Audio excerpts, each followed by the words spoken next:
Welcome to Everett Horn Public Library's reading of Charlotte's Web by E.B. White. Chapter 5. The night seemed long. Wilbur's stomach was empty and his mind was full. And when your stomach is empty and your mind is full, it's always hard to sleep. A dozen times during the night, Wilbur woke and stared into the blackness, listening to the sounds and trying to figure out what time it was. A barn is never perfectly quiet. Even at midnight, there is usually something stirring. The first time he woke, he heard Templeton gnawing a hole in the grain bin. Templeton's teeth scraped loudly against the wood and made quite a racket. That crazy rat, thought Wilbur. Why does he have to stay up all night, grinding his clashers and destroying people's property? Why can't he go to sleep like any decent animal? The second time Wilbur woke, he heard the goose turning on her nest and chuckling to herself. "What time is it?" whispered Wilbur to the goose. "Probably, about 11:30, said the goose. "Why aren't you asleep, Wilbur?" "Too many things on my mind," said Wilbur. "Well," said the goose, "that's not my trouble. I have nothing at all on my mind, but I have too many things under my behind. Have you ever tried to sleep while sitting on 8 eggs? "No," replied Wilbur. "I suppose it is uncomfortable." "How long does it take a goose egg to hatch?" Approximately 30 days, all told," answered the goose. "But I cheat a little. On a warm afternoon, I just pull a little straw over the eggs and go out for a walk." Wilbur yawned and went back to sleep. In his dreams, he heard again the voice saying, "I'll be a friend to you. Go to sleep. You'll see me in the morning." About half an hour before dawn, Wilbur woke and listened. The barn was still dark. The sheep lay motionless. Even the goose was quiet. Overhead, on the main floor, nothing stirred. The cows were resting. The horses dozed. Templeton had quit work and gone off somewhere on an errand. The only sound was a slight scraping noise from the rooftop where the weather vane swung back and forth. Wilbur loved the barn when it was like this, calm and quiet, waiting for light. Day is almost here, he thought. Through a small window, a faint gleam appeared. One by one, the stars went out. Wilbur could see the goose a few feet away. She sat with head tucked under a wing. Then he could see the sheep and the lambs. The sky lightened. "Oh, beautiful day! It is here at last! Today I shall find my friend." Wilbur looked everywhere. He searched his pen thoroughly. He examined the window ledge, stared up at the ceiling, but he saw nothing new. Finally, he decided he would have us to speak up. He hated to break the lovely stillness of dawn by using his voice, but he couldn't think of any other way to locate the mysterious new friend who was nowhere to be seen. So Wilbur cleared his throat. "Attention, please," he said in a loud, firm voice. "Will the party who addressed me at bedtime last night kindly make himself or herself known by giving an appropriate sign or signal?" Wilbur paused and listened. All the other animals lifted their heads and stared at him. Wilbur blushed, but he was determined to get in touch with his unknown friend. "Attention, please," he said. "I will repeat the message. Will the party who addressed me at bedtime last night kindly speak up?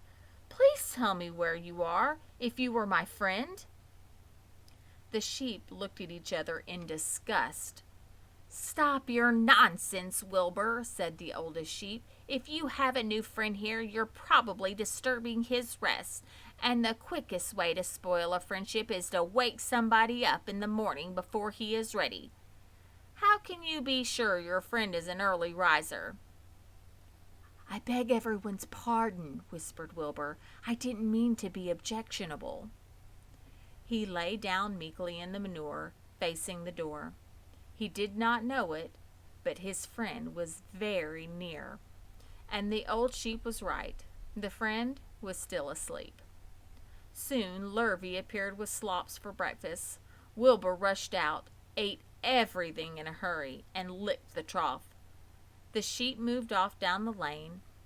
The gander waddled along behind them, pulling grass. And then, just as Wilbur was settling down for his morning nap, he heard again the thin voice that had addressed him the night before. "Salutations," said the voice. Wilbur jumped to his feet. "What?" he cried. "Salutations," repeated the voice. "What are they? And where are you?" screamed Wilbur. Please tell me where you are. And what are salutations?" "Salutations are greetings," said the voice. "When I say salutations, it's just my fancy way of saying hello or good morning. Actually, it's a silly expression, and I'm surprised that I used it at all. As for my whereabouts, that's easy. Look up here in the corner of the doorway. Here I am. Look, I'm waving." At last, Wilbur saw the creature that had spoken to him in such a kindly way. Stretched across the upper part of the doorway was a big spider web, and hanging from the top of the web, head down, was a large gray spider. She was about the size of a gumdrop. She had 8 legs, and she was waving one of them at Wilbur in a friendly greeting. "See me now?" she asked. "Oh, yes, indeed," said Wilbur. "Yes, indeed. How are you? Good morning. Salutations. Very pleased to meet you. What is your name, please? May I have your name?" "My name," said the spider, "is Charlotte." "Charlotte what?" asked Wilbur eagerly. "Charlotte A. Cavatica, but just call me Charlotte." "I think you're beautiful," said Wilbur. "Well, I am pretty," replied Charlotte. "There's no denying that. Almost all spiders are rather nice looking. I'm not as flashy as some, but I'll do.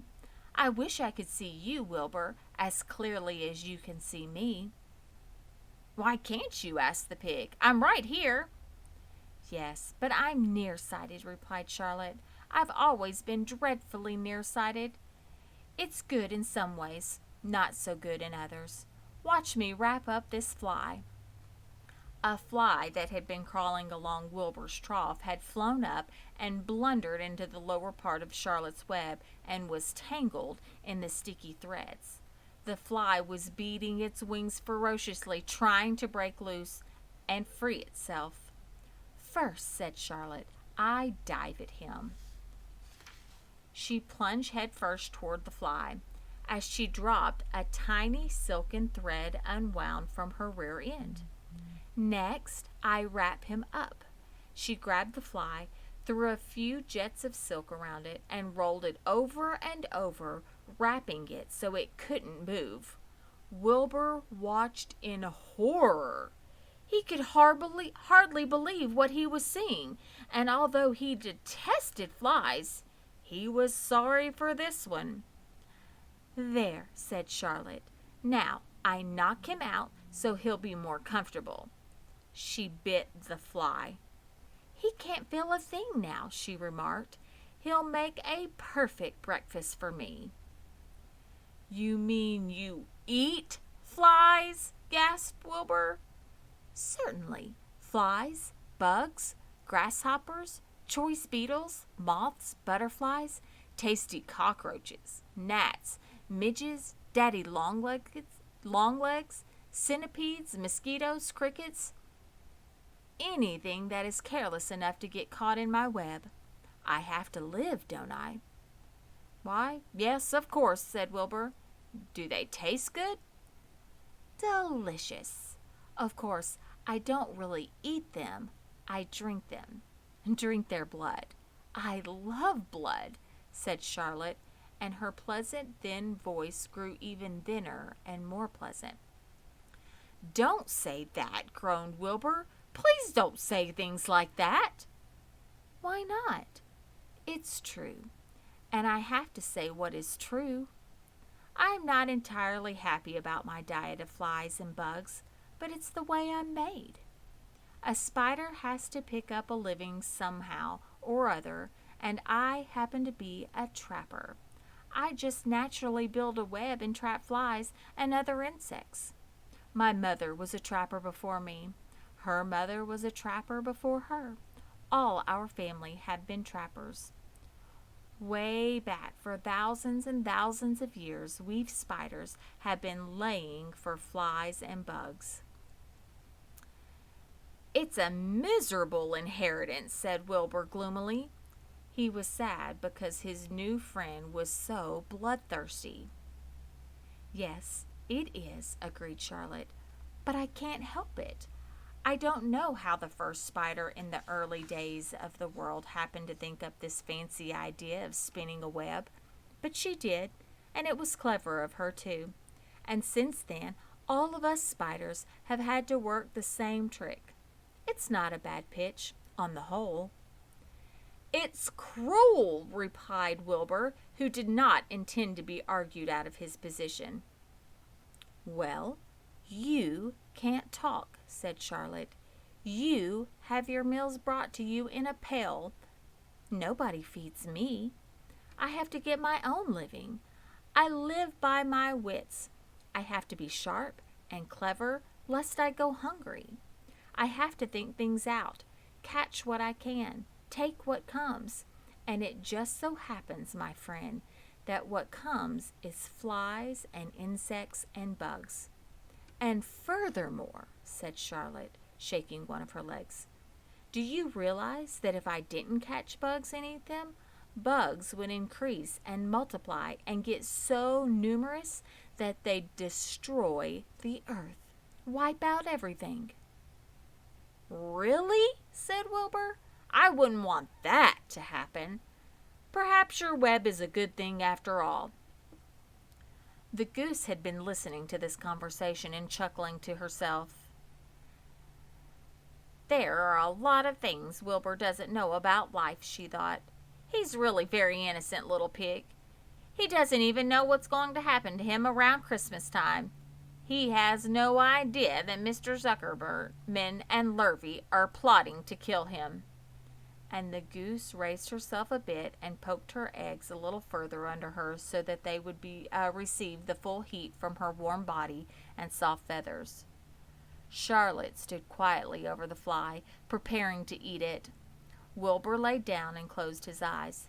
He was tired from his wakeful night and from the excitement of meeting someone for the first time. A breeze brought him the smell of clover, the sweet-smelling world beyond his fence. Well, he thought, I've got a new friend all right. But what a gamble friendship is. Charlotte is fierce, brutal, scheming, bloodthirsty, everything I don't like. How can I learn to like her, even though she is pretty and, of course, clever? Wilbur was merely suffering the doubts and fears that often go with finding a new friend. In good time, he was to discover that he was mistaken about Charlotte.